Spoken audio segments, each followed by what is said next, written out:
Craig, another win. Happy tonight?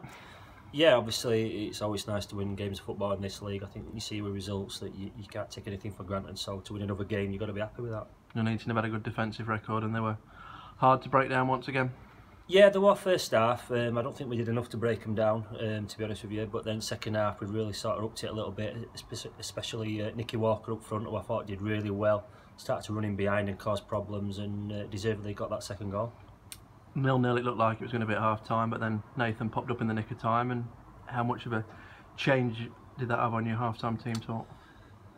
Not much really, if I'm being honest. I still sort of wasn't happy how we played. Yeah, it's always nice to score before half time. It's a good time to score, but just in general we didn't do enough. We looked lethargic, and we talked about that before the game, so I'm really frustrated with that. I just felt we needed a little change up front.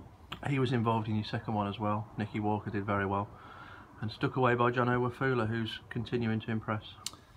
Yeah, look, John has had a decent start to the season, to be honest with you, but he does need to add goals to his game to take himself up to the next level, and it's important that he does get on the score sheet, and he's done that tonight. He could have actually got another one at the end as well, so pleased for John.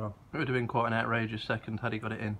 Yeah, it was strange really. I was shouting for him to go into the corner, obviously, but he's had a go, and he was very unlucky in the end. What was your view on the red card? Mixed opinion around and about. Some say a little bit harsh, some say he was late and deserved it. I'm on the other side of the pitch, and from where I was, I thought it would have booking all day long. He seemed to slide with one leg on the floor, not leaving the ground. So, but I'd have to have a look at it again. Obviously disappointed for the lad.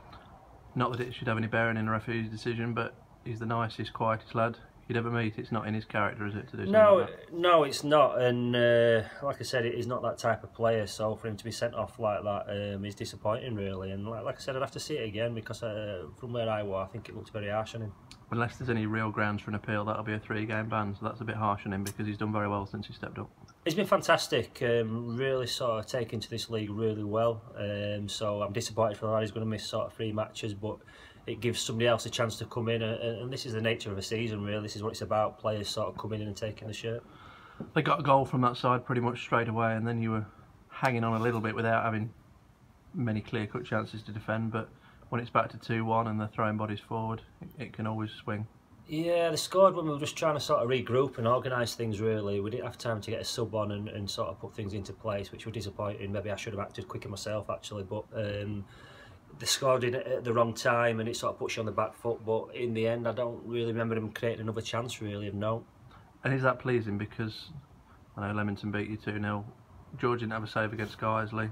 I don't think he had a save at FC United, and he's not really had a save tonight.